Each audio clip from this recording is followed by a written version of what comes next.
चक्क यमराजने भरला लोकशाही उमेदवारीचा अर्ज।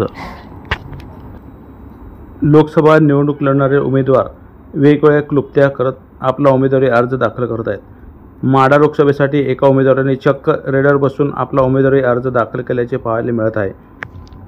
निवडणुकीच्या पहिल्या टप्प्यातील मतदान उद्या पार पडणार आहे। अशातच अर्ज भरण्याचा अंतिम दिवसही जवळ येत आहे। त्यामुळे लोकसभा निवडणूक लढणारे उमेदवार वेगवेगळ्या क्लुप्त्या करत आपला उमेदवारी अर्ज दाखल करताना दिसत आहेत।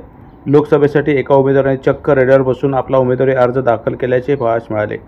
यामुळे माढ्यातल्या एका उमेदवाराने सर्वांचे लक्ष आपल्याकडे वेधून घेतले आहे। मराठा समाजाचे राज्य समन्वयक राम गायकवाड यांनी लोकसभेचा उमेदवारी अर्ज दाखल करताना रेडर बसून माढा लोकसभेसाठी मराठा समाजाचे राज्य समन्वयक राम गायकवाड हे आपला उमेदवारी अर्ज दाखल करत आहेत। त्यात राम गायकवाड यांनी यमराजाच्या वेशात आपला पेहराव केला आणि ते रेडर बसून आपला उमेदवारी अर्ज दाखल करण्यासाठी निघालेत। लोकसभा उमेदवारी अर्ज करण्यासाठी निघालेले राम गायकवाड बघा काय म्हणाले।